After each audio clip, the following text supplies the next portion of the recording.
હવામાન વિભાગે ગુજરાતમાં કમોસમી વરસાદની આગાહી કરી છે। દરિયા કિનારાના વિસ્તારમાં પણ ભારે પવન સાથે વરસાદ ખાબકવાની આગાહી કરાઈ છે। ત્યારે વલસાડના ખેડૂતો ટેન્શનમાં મુકાયા છે। એક તરફ ઉનાળો હોવાથી કેરીની સિઝન ચાલી રહી છે, ત્યારે જ કમોસમી વરસાદની આગાહી કરાતા ખેડૂતોના જીવ અદ્ધર થઈ ગયા હતા। વલસાડ પંથકમાં હાલની સ્થિતિ એવી છે કે જો વરસાદ પડે તો ફરી એકવાર ખેડૂતોના મોઢે આવેલા કોળિયો છીનવાઈ શકે છે।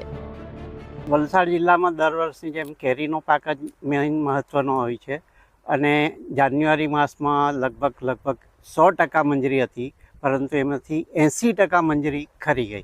વાતાવરણમાં અચાનક પલટો આવે એટલે આ મંજરી ખરી જાય। લોકોને એમ વિશ્વાસ હતો કે આ વખતે ગયા 4-5 વર્ષની ભરપાઈ થઈ જશે, એટલી મંજરી હતી, પરંતુ વાતાવરણમાં અચાનક પલટો આવવાથી 80% મંજરી ખરી ગઈ।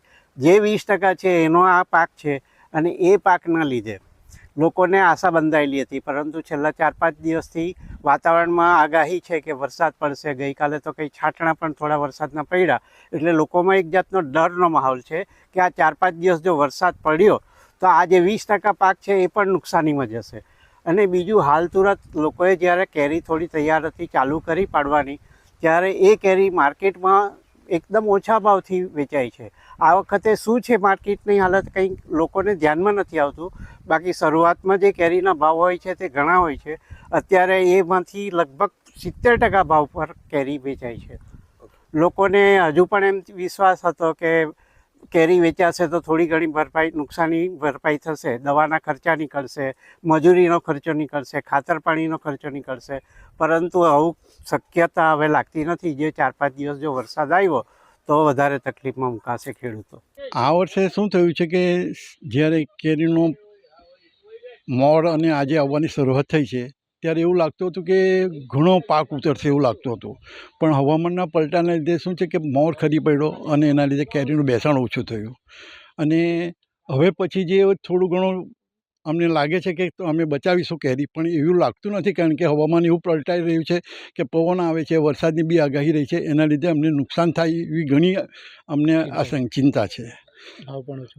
ભાવમાં બી અત્યારે એવું લાગતું છે કે અમને જે અમે આશા રાખીએ છીએ તે પ્રકારનું માર્કેટ નથી, અને એમાં અમને કંઈ ભાવમાં કંઈ એટલો પણ ખર્ચા અમારા પાણી નીકળી શકે કે એક સવાલ છે। દવા શું છે કે દવાના ભાવ બી વધી ગયા છે, અને અમે જેટલો ફ્લાવરિંગ કરીએ છીએ તો એના માટે જે વસ્તુઓ થાય છે તેનો ખર્ચો અમારો વધી ગયો છે એટલો। અને અત્યાર સુધી બી અમે આને સ્પ્રે કરીએ છીએ, ફળમાખીનો છે ડર છે, અને આ બધી વસ્તુના લીધે હજુ બી અમને થોડી ઘણી ચિંતા એ વધી છે કે હવે પછીનો જે પાક બચે એનું કંઈક અમને સારું ફળ માર્કેટ મળે એવી અમે આશા રાખીએ છીએ, પણ અમને લાગતું નથી કે હવે કંઈ સુધારો થઈ શકે। ઉલ્લેખનીય છે કે ખેડૂતોને આ વખતે 5 વર્ષની નુકસાનીની ભરપાઈ થશે તેટલો પાક થાય તેવી અપેક્ષા હતી। જો કે ત્યારબાદ બદલાયેલા વાતાવરણના કારણે મંજરી ખરી પડી અને માત્ર 20% જ પાક બચ્યો છે। ત્યારે હવે હવામાન વિભાગ દ્વારા ભારે વરસાદની આગાહી કરવામાં આવતા ખેડૂતોના જીવ તાળવે ચોંટ્યા હતા।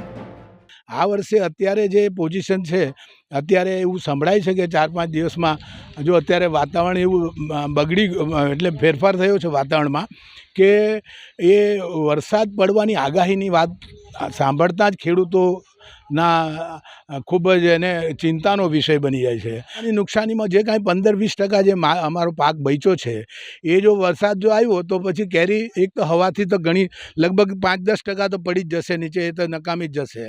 જે બચે છે એમાં પાણી પડવાથી ડીચાની અંદર પાણી જાય એટલે એની અંદર જમ્સ લાગી જાય અને એક ફળ બગડી જાય।